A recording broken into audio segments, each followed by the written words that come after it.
하나님 감사합니다. 하이델베르크 요리 문답으로 모였습니다. 말씀 중에 또 함께 해주시고 또 주님을 더 사랑하는 마음, 또 교회를 사랑하는 마음 또 주시옵소서. 감사합니다. 예수님 이름으로 기도합니다. 아멘. 하이델베르크 요리 문답 이제 크게 세 부분으로 나눠진다고 제가 말씀 계속 드렸는데, 죄와 비참함, 인간의 죄와 비참함, 이렇게 심판의 상황, 하나님의 저주의 상황에 놓인 그런 것들을 다루고, 두 번째는 이제 복음에 대해서 다루고, 세 번째는 이제 감사하는 생활에서 다루는데, 두 번째 마지막 부분이에요, 이게. 이제 그런 부분인데, 이제 83문에서 85문 한번 볼게요. 제가 질문 읽을 테니까 답을 좀 읽어주세요. 83문, 천국의 열쇠는 무엇입니까? 거룩한 복음의 강설과 교회의 권징인데 이 두 가지를 통하여 믿는 자에게 천국이 열리고 믿지 않는 자에게는 닫힙니다. 84문, 거룩한 복음의 강설을 통하여 어떻게 천국이 열리고 닫힙니까? 그리스도의 명령에 따라 하나님께서 그리스도의 공로 때문에 사람들이 참된 믿음으로 복음의 약속을 받아들일 때마다 참으로 그들의 모든 죄를 사하신다는 사실이 신자들 전체나 개개인에게 선포되고 공적으로 증언될 때 천국이 열립니다. 계속. 반대로 그들이 돌이키지 않는 한 하나님의 진노와 영원한 정죄가 그들 위에 머문다는 사실이 모든 믿지 않는 자와 외식하는 자에게 선포되고 공적으로 증언될 때 천국이 닫힙니다. 이러한 복음의 증언에 따라서 하나님께서는 이 세상에서와 장차 올 세상에서 심판하실 것입니다. 네, 85문, 교회의 권징을 통해서 어떻게 천국이 닫히고 열립니까? 그리스도의 명령에 따라 그리스도인의 이름을 가지고 자가 교리나 생활에서 그리스도인답지 않을 경우 먼저 형제로서 거듭 권고할 것입니다. 그러나 자신의 오류나 악행에서 돌이키길 거부한다면 그 사실을 교회 곧 치료회에 보고하고 교회가 그에게 권고합니다. 교회의 권도를 듣고 돌이키지는 않으면 성례에 참여함을 금하여 성도의 사귐 밖에 두어야 하며 하나님께서도 친히 그들을 그의 나라에서 제외시킬 것입니다. 그러나 그들이 참으로 돌이키기를 약속하고 증명한다면 그들을 그리스도의 지체와 교회의 회원으로 다시 받아들입니다. 네, 요런 질문들이 있는데 먼저 좀 말씀 다뤄볼게요. 천국의 열쇠라는 본문이 나왔는데 이제 예수님과 베드로의 대화 가운데서 그런 얘기가 있었죠. 제가 읽어볼게요. 마태복음 16장 15절부터요. 이제 예수님이 제자들한테 물어요. 너희는 사람들이 날 누구라 하느냐, 엘리야다, 누구다 하는데, 그러면 너희는 나를 누구라 생각하니? 제자들에게 다시 이제 묻는 거죠. 그러니까 시몬 베드로가 대답하여 이르되 주는 그리스도시요 살아계신 하나님의 아들이십니다라고 고백하니까 예수께서 대답하시되 바요나 시몬아 네가 복이 있도다. 이를 내게 알게 하니는 혈육이 아니요 하늘에 계신 내 아버지가 알게 하셔서, 지금 내 아버지께서 니를 통해, 네 입을 통해 그런 고백을 하게 하셨어 라는 말이에요. 또 내가 내게 이르노니 너는 베드로라. 내가 이 반석 위에 내 교회를 세우리니 음부의 권세가 이기지 못하리라. 이렇게 말씀하시고 나서 이제 또 이렇게 말하죠. 내가 천국 열쇠를 너에게 주노니 네가 땅에서 무엇이든지 매면 하늘에서도 매일 것이요 땅에서 무엇이든지 풀면 하늘에서도 풀리리라 하시고 라고 이제 말씀하셨죠. 이제 요 본문을 이제 로마 가톨릭 교회는 성당은 이제 베드로라는 사람에게 주셨다라고 믿고 베드로를 1대 교황, 그 다음에 2대, 3대, 4대 교황으로 다 계속 천국 열쇠가 계속 교황에게 내려온다고 믿는 거예요. 그래서 로마의 성 베드로 성당 밑에 진짜 베드로의 시체를 묻고 그 위에 성당을 세웠어요. 예, 그렇게 할 만큼. 지금 또 교황에게 교황 임직식 할 때 보면 진짜 황금 열쇠들을 이렇게 주고받는 그런 절차들이 있어요. 그렇게 믿고 있어요. 근데 교회는 베드로라는 사람에게 준 게 아니라 주는 그리스도시요 살아계신 하나님의 아들입니다라는 고백하는 자들에게 주어진다고 이제 믿는 거예요. 그렇게 해석해야 그 다음 본문, 요거 지금 마태복음 16장 그 19절 그 뒤에 바로 이제 사단아 물러가라 이런 말이 나오거든요. 천국 열쇠를 예수님이 줬는데 갑자기 또 사단이라고 하면 그 사단한테 천국 열쇠가 있는 것 이게 또 말이 안 된단 말이죠.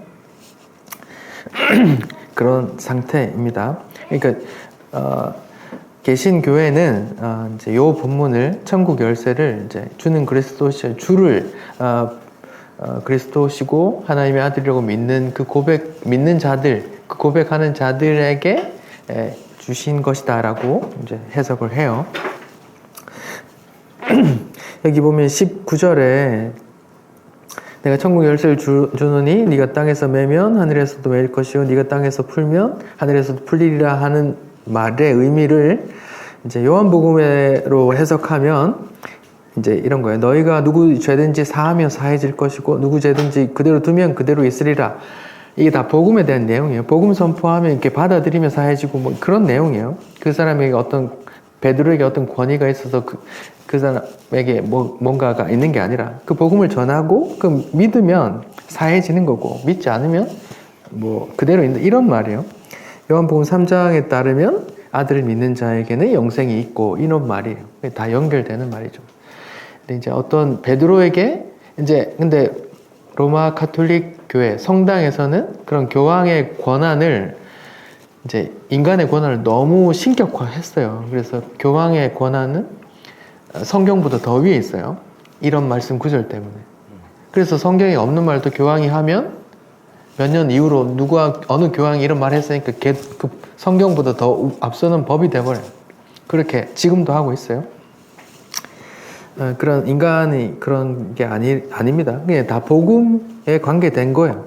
천국 열쇠라는 말 자체가 복음을 전할 때 천국 열쇠, 그게 천국 열쇠야 이런 말이에요. 말하자면 교회는 복음이 나눠주는 곳이고 복음으로 전파될 때 믿는 자가 또 천국 열쇠를 받아 또 천국에 들어간다. 이렇게 또 이제 상징적으로 표현한 단어가 천국 열쇠란 거지. 예수님께서 베드로에게 직접 어떤 열쇠를 주고 그 열쇠를 계속 대대로 간직하면서 이게 천국 갈 때 꼭 있어야 돼. 네, 너한테 준다. 이런 게 아니란 말입니다. 영적인 메시지인 거예요.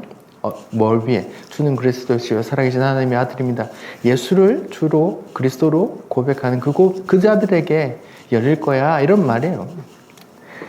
다른 게 있는 게 아니란 말이죠. 또 교회 권징에 대한 건데 교회의 권징이라는 것 자체가 인간의 죄된 무리 속에서 원체 이렇게 그릇 사용되고 교회 안에 파벌이 있는데 나 아닌 다른 파벌을 교회에서 몰아내기 위해 이렇게 악용돼 왔기 때문에 교회의 권징에 대해서 굉장히 반감이 있지만 성경에 있는 걸 보자고요. 마태복음 18장에 예수님께서 이런 말씀을 하세요. 예수님께서 하신 말씀입니다. 네 형제가 죄를 범하거든, 형제예요. 주 안의 형제, 한 몸 된 형제. 그러니까 성도들 사이에서 말이에요. 네 형제가 죄를 범하거든 가서 네가 그 사람과만 상대해서 몰래 딴 사람 모르게 네가 가서 권고해. 만일 들으면 네가 형제를 얻는 거야.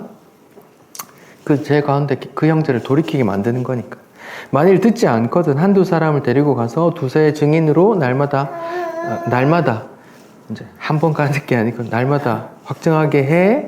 그리고 만일 그들의 말도 듣지 않거든 교회의 말에서 교회의 대표성을 가진 사람들이 가서 말하고 이제 그 말도 듣지 않으면 이방과 세리와 같이 여기라 이렇게 말씀하셨어요.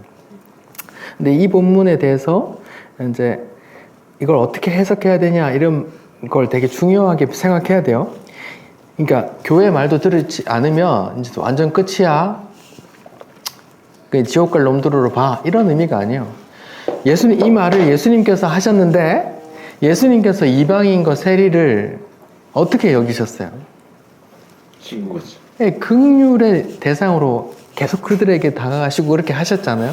그러니까 이방인과 세리라고 하는 말은 긍휼히 여기란 말이에요. 그 사람을 주 밖에 있네 어떡하지? 이렇게 복음이 전해져야 할 텐데 하면서 서로 기도하는 그런 사람으로 여기란 말이에요. 저 인간들은 이제 지옥 갈 죄인이다 이렇게 보는 게 아니라 이방인과 세리로 죄인이다. 나와 같은 죄인이다. 저가 다시 예수의 은혜를 알기를 원한다라고 이제 기도하란 말이에요. 말하잖아요.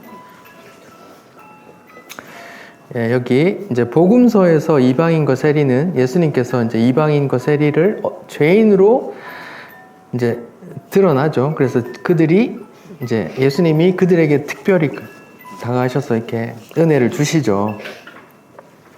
마음이 가난한 자들로 또 그들이 나오고 말이죠.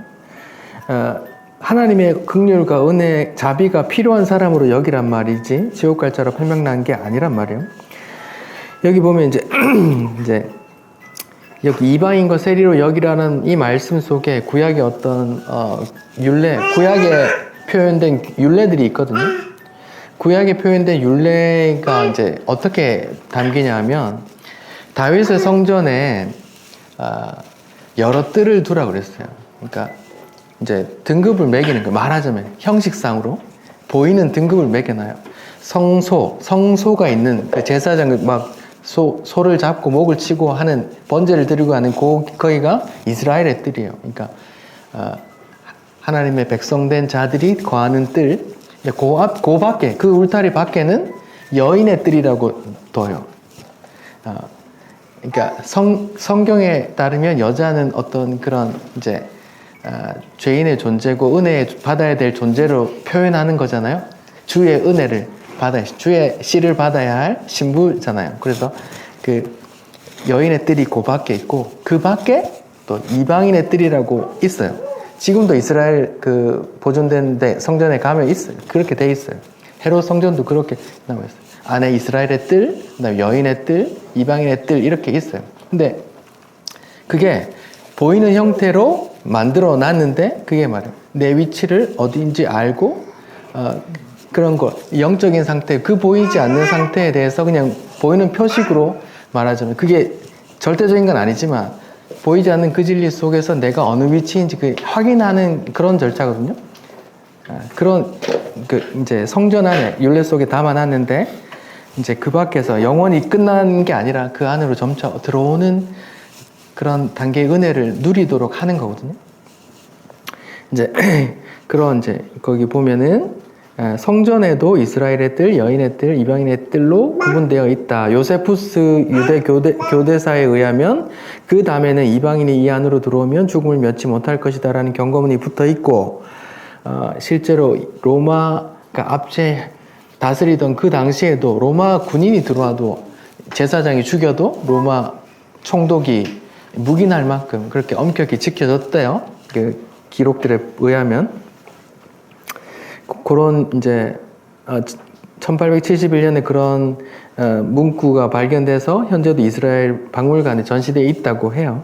이제 그런 이제 구약의 율례들이 있기 때문에 예수님께서 이렇게 지금 또 말씀을 하시는 거고, 이제 예수님의 말씀을 받은 또 그 말씀을 전하는 바울이 권징에 대한 말씀이 어떻게 보는지 한번 봅시다.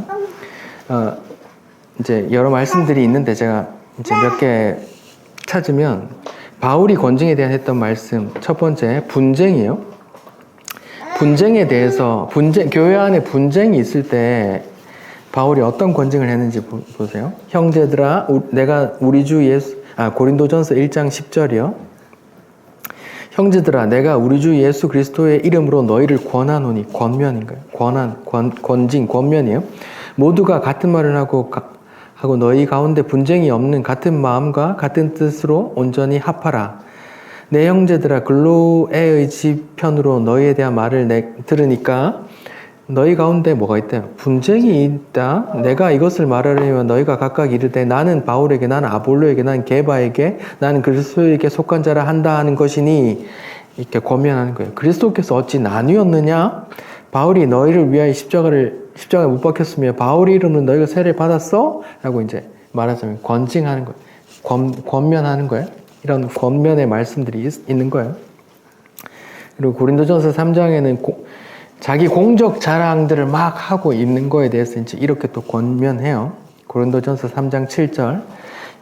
아볼로는 뭐 했고, 게바는 뭐 했고, 이렇게 지금 자기 공적들을 얘기를 자꾸 하니까 이렇게 권면해요.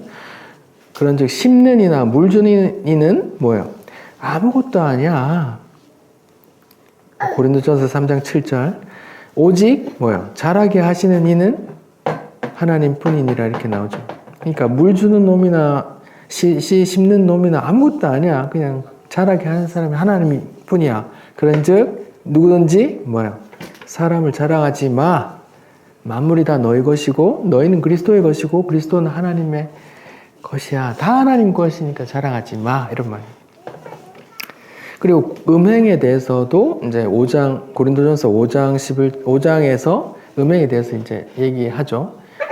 너희 가운데 이방인에게도 없는 뭐 음행이 있었다. 이게 아마 아비의 여인을 범하고 뭐 이런 이야기예요. 이제 내가 너희에게 쓴 것은 만일 어떤 형제라 일컫는 자가 음행이나 뭐 탐욕은가나 사귀지도 말라 함이라. 밖에 있는 사람은 밖에 사람이 판단하는데 고린도전서 5장 13절 밖에 있는 사람들은 하나님이 심판하시려니와 이 악한 사람은 너희 중에서 내쫓으라 이렇게 말하는 거예요. 이게 내쫓으라는 말이 아까 예수님의 말로 하면 뭐예요? 이방인과 세리와 같이 여기라는 거예요. 이방인과 세리와 같이 여기라는 말이 뭐예요? 그에게 은혜와 긍휼을 예수님의 그 은혜와 긍휼이 필요하다는 걸 스스로에게 알려주고 다시 돌아올 기회를 주는 거라 말씀드렸어요.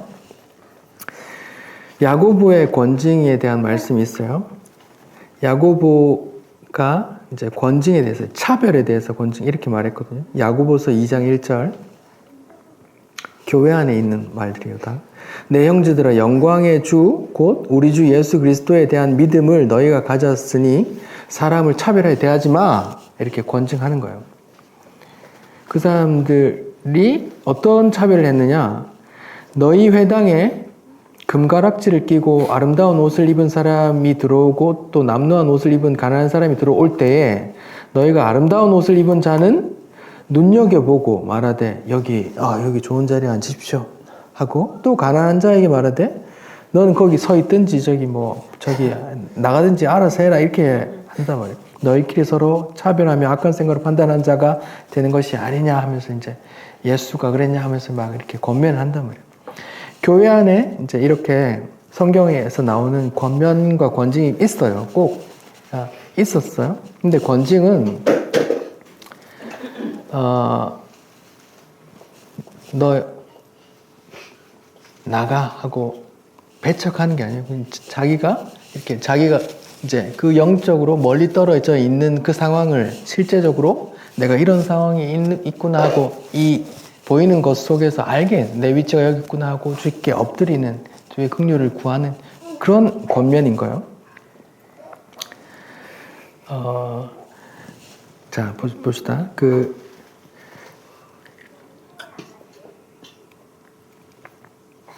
그리고 그러니까 예수님이 말씀하신 마태복음 16장인가요? 18장이죠.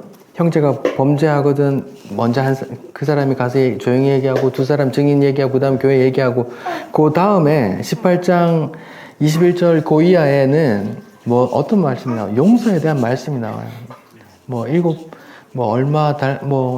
이렇게 계속 용서에 대한 이야기가 나오거든요. 한번 봅시다. 마태복음 18장.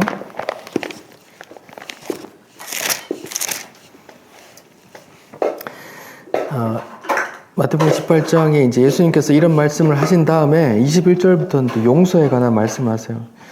10,000달란트 빚진 자가 탕감 받았는데 1,000달란트 이렇게 얘기한다고요. 그러니까 결론은 그 권징에 대한 말씀도 그 자가 돌아오면 용서해 주라는 그 용서가 전제된 권징인가?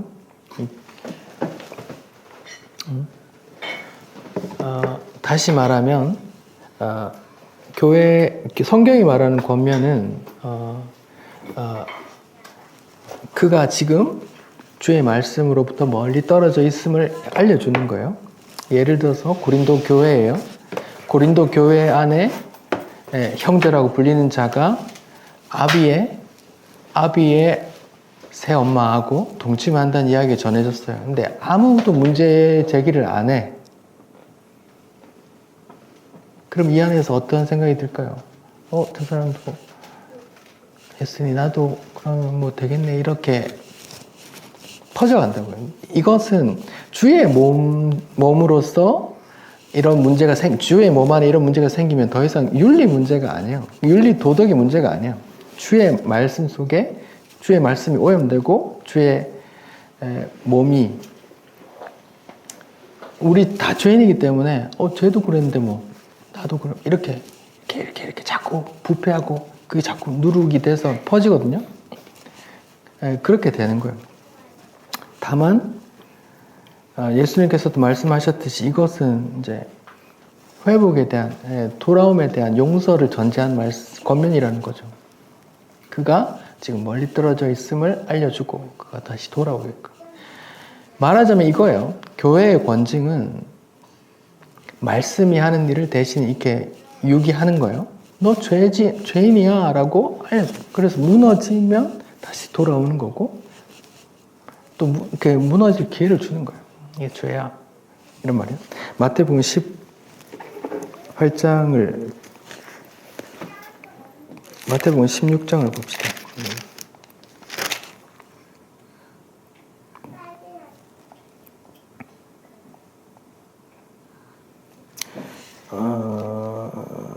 아니 18장에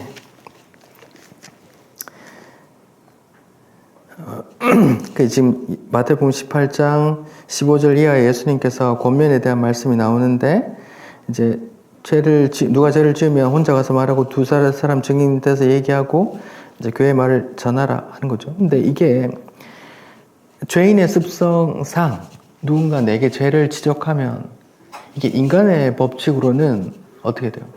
100% 이것들이 나한테 이렇게 반응해요.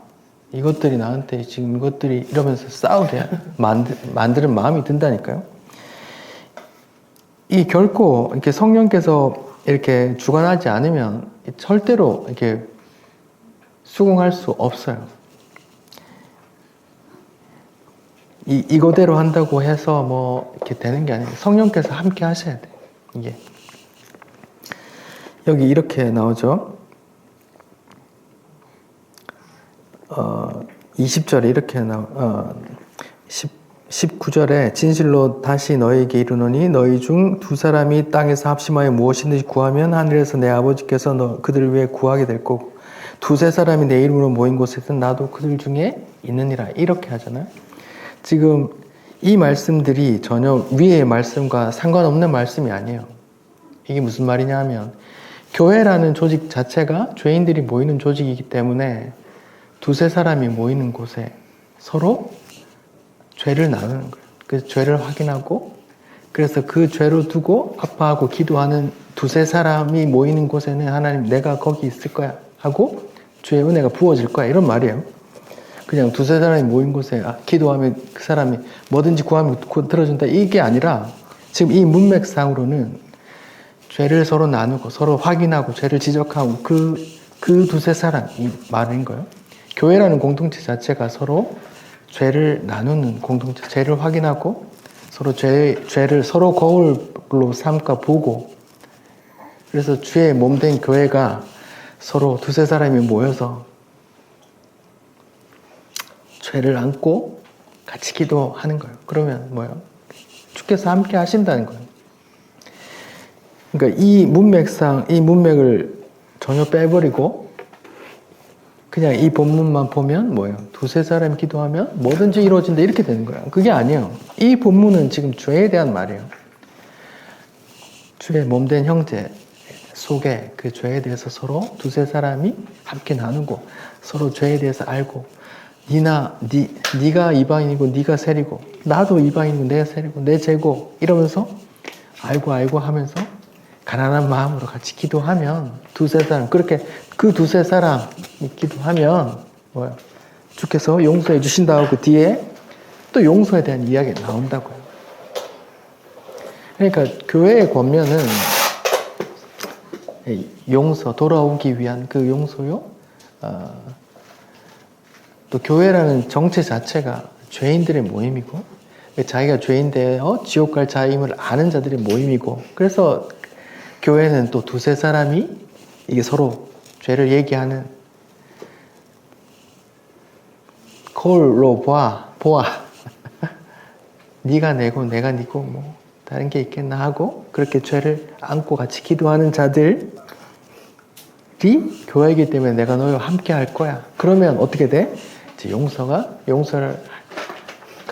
용서라는 은혜가 부어진단다. 이런 말이에요.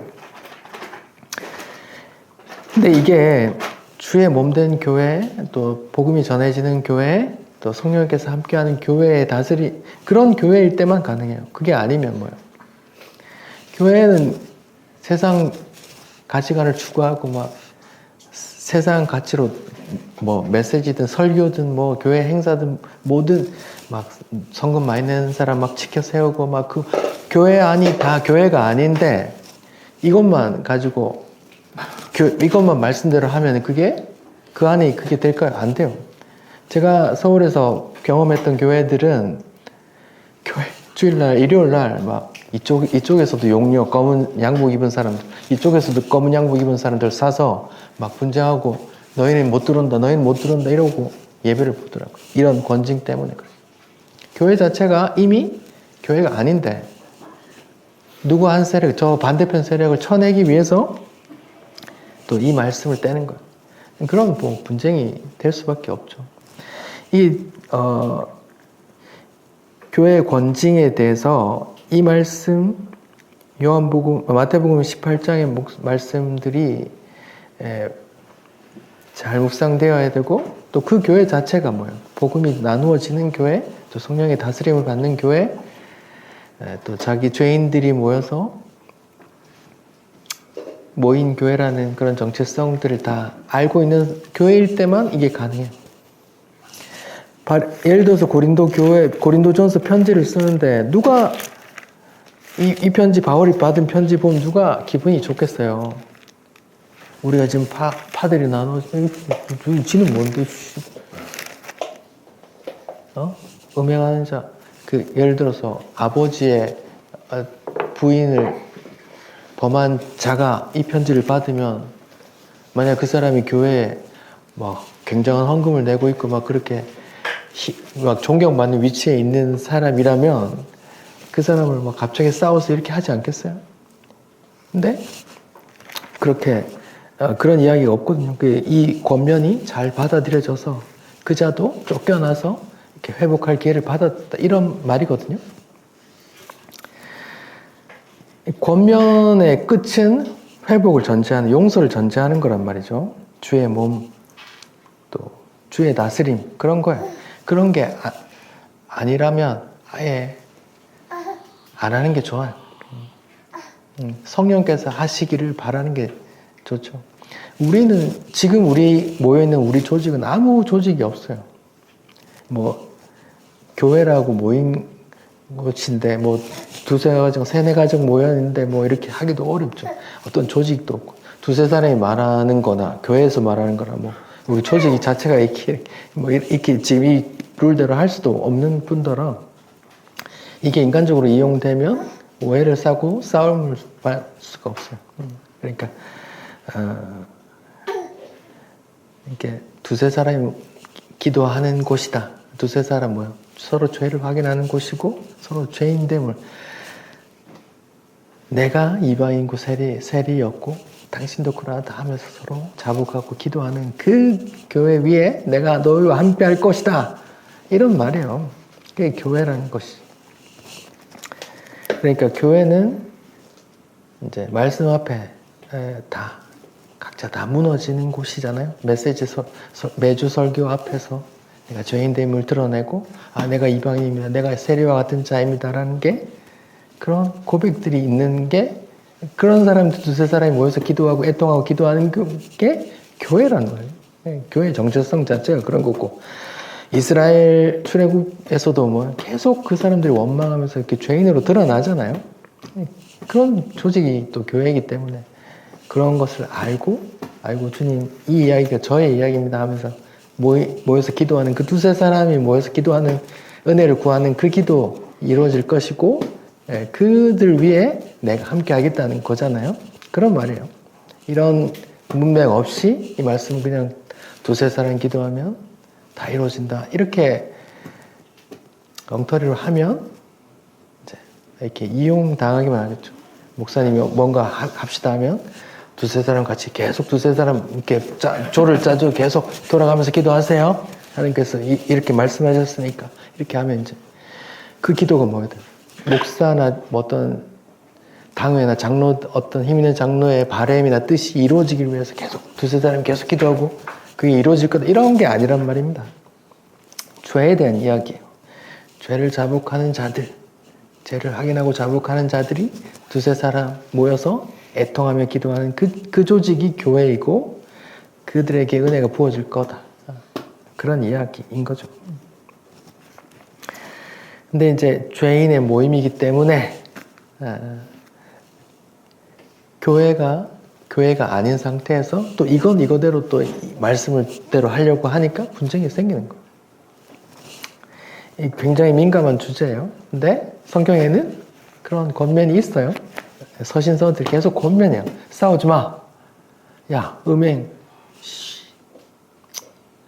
야, 너희들 부자는 존대하고 가난한 놈은 저기 저 뒤에 앉든지 가든지 하라고. 그럴래? 응? 하고 권면한다고. 성령의 모임이면 이렇게 수긍하고 자기 위치를 알아 다시 은혜를 구하는 자를 두세 사람 같이 모여서 기도하고 그게 아니라면 처음부터 관계 없었던 자고 그 말 권면을 들어도 관계 없이 사는 거고 그런 거죠. 그런 겁니다. 그 다음에 그런 권면에 의해서 자기 위치를 알고 엎드려 기도할 때에 이제 다시 용서하고 품어주는 이야기가 있죠. 그게 누가복음 15장 12호에 나오면 이렇게 돌아온 탕자 이야기예요.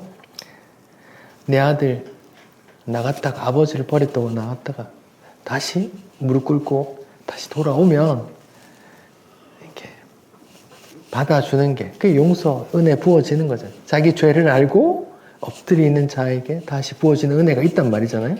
그 돌아온 탕자 이야기란 말이에요.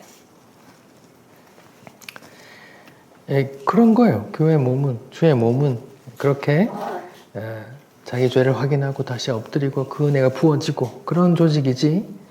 또 이게 뭐냐면 교회 권징이 일어날 때에 이렇게 돼요. 권징 대상은 죽일 놈이고 그 외 모든 사람은 의인이 돼. 그런 게 아니에요. 두세 사람이 모이는 기도하는 뭐예요? 니나 내나 다 죄인. 니 그럴 수 있고 나 그럴 수 있고 나도 니 상황 때문에 그러고도 남았을 놈이니까 나가 안다고 그렇게 기도하는 게 교회란 말이에요. 근데 오늘날 그려지는 권징의 모습은 뭐예요? 그만 죽일 놈이고 우린 다 의인이야 이거예요. 어쩌면 다 의인이라고 생각하는 사람 예수님과 관계없는 사람일 수 있는 거죠. 교회란 게 그런 거예요. 오늘날 나타나는 잘못된 권징에서 오히려 그 모습 속에서 나는 예수님하고 상관없는 의인입니다라고 드러나는 거야. 어렵죠. 인간의 모임 속에서. 그래서 교회 권징에 대한 일이 있을 때 마태복음 18장 이 말씀이 굉장히 중요해요. 그리고 그 교회 자체가 말씀이 전해지고 성령이 지배하는 다 죄인임을 시인하는 그런 자들의 모임인가 그런 게 중요하단 말이에요.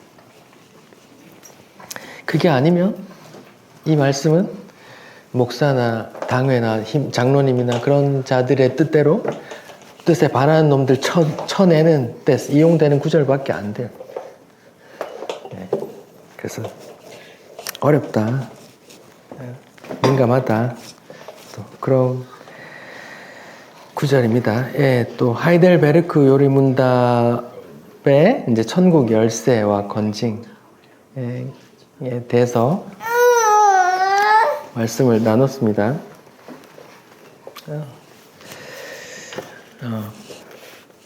악용되고 있지만 교회 성경 안에 원모습은 있다. 그런 걸 좀 기억해 주시고 마태복음에서 말씀하셨던 그 교회 권징의 의미가 어떤 의미인지 두세 사람이 모여 기도하는 때 내가 그들과 함께 하겠다는 그 의미가 어떤 의미인지 그걸 알아야 된다는 거죠. 그럴 때 권징이 일어나고 또 권징의 은혜로운 결과가 또 있는 거죠. 돌아온 탕자처럼 서로 부둥켜 안고 서로 또 울며 기도하게 된다는 거.